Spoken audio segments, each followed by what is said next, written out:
I wanted to ask, because I know for myself, I've been kind of taking it in like it's like a bit of a textbook, not really rushing through it like a juicy novel, but really trying to just take it all in.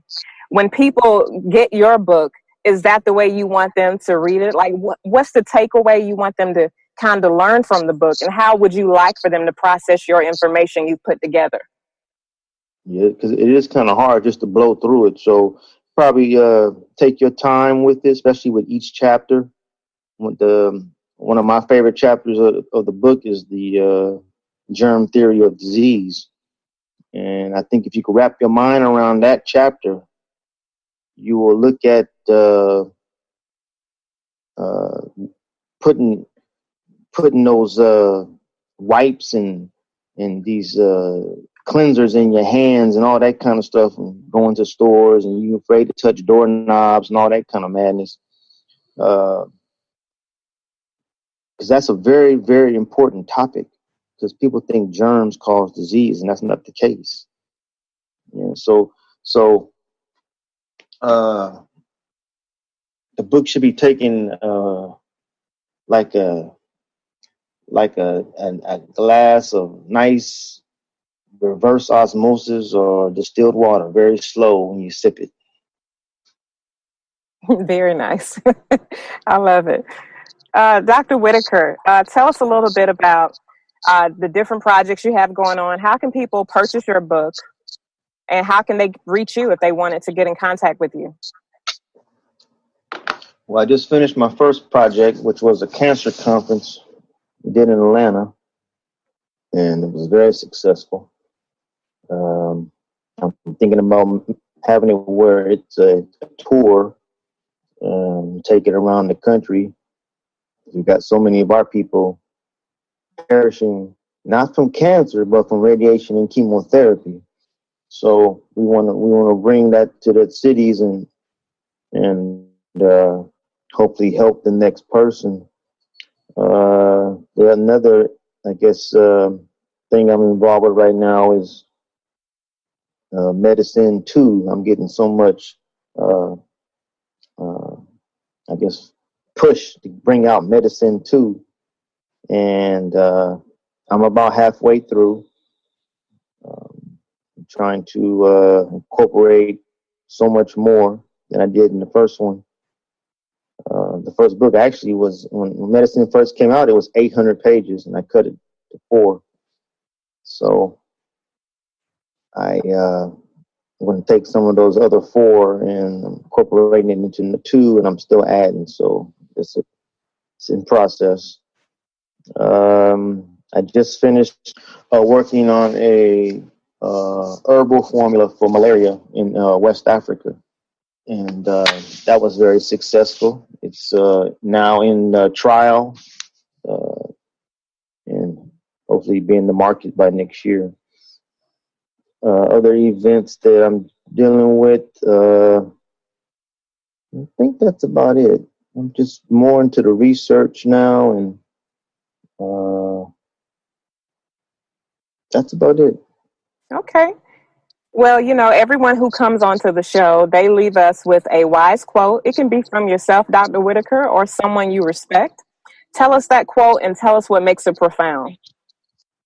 It's one I like. Without health, life is not life. It is only a state of languor and suffering, an image of death. That was by Buddha. And I like that because, we see in our communities, we see the different personalities in America who have access to maybe more money than the rest, and they succumb to the white coat. And I always say that wealth cannot be properly uh, used without your health. And and we've seen the people. Now, for instance, Steve Jobs, Apple Computers. This guy had probably a major bankroll, and he went to the white coat for his treatment, and didn't last 6 months. And in his mind, he probably thought this was the best treatment he could get. So and the other thing about it too, he was a vegan. So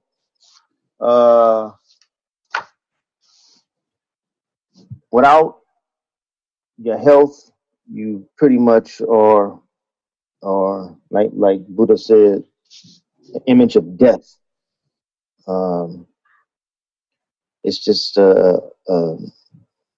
amazing when I see like I went to my 30-year-old high school reunion, and people dropping off so fast. I said, we can't wait another 10 years. You got to have them maybe every 2 years.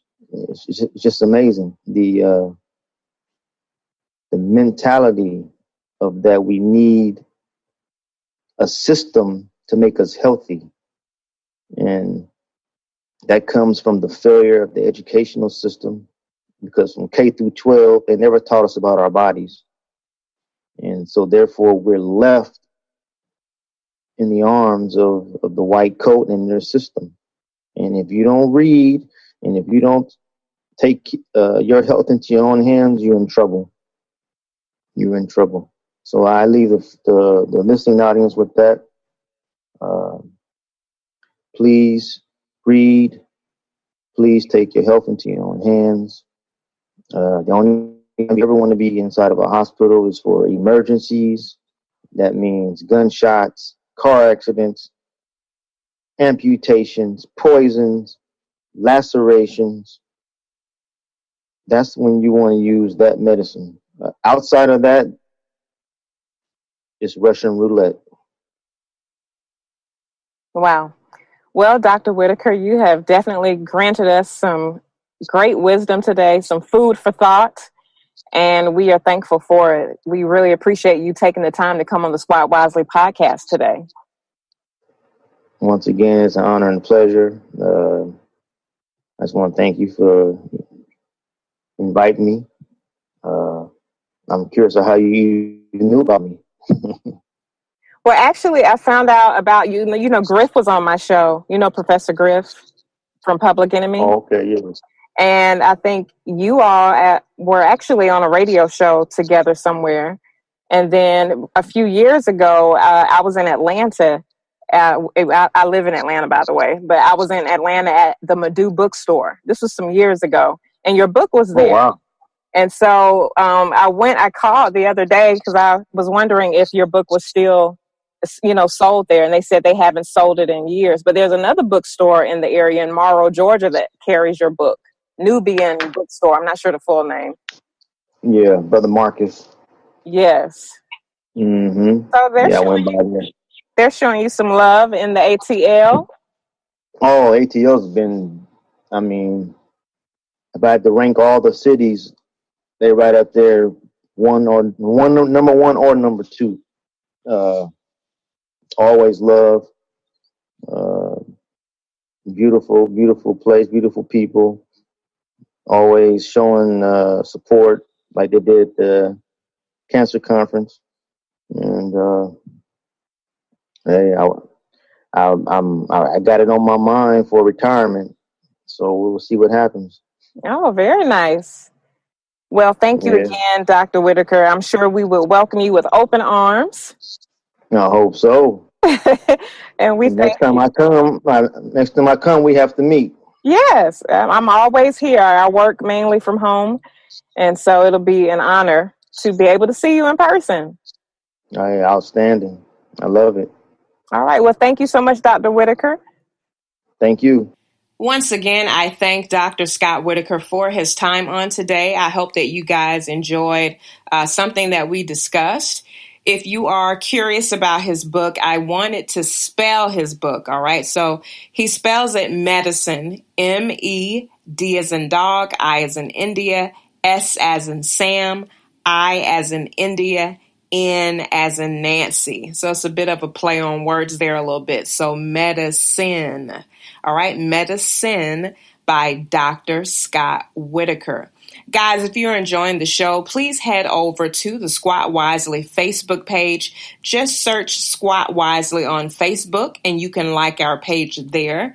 If you are interested in subscribing to the episodes, you can listen to Squat Wisely on iTunes. You can also listen to Squat Wisely on Stitcher and iHeartRadio. All right. All you have to do is search Squat Wisely on either of those platforms, and you'll be able to check out the podcast. Guys, thank you so much for listening. As always, I'll be back next time to do this all over again. Jordas A1 Solutions has a fitness solution just for you. For your personal training needs, we serve clients who reside in Atlanta, Georgia, and nearby cities. We also help clients to achieve their goals online as well. To inquire, visit Jordas.com. Jordas is Jortis. You've been listening to the Squat Wisely podcast. Professor Kristen Hester is a philosophy professor, fitness professional, and motivational speaker. For well over a decade, she's led philosophy courses within the university system of Georgia. Kristen leads group fitness classes in Atlanta, as well as leading one-on-one personal training sessions. She strengthens the body as well as the mind. We'll see you next time on the Squat Wisely podcast with Professor Kristen Hester.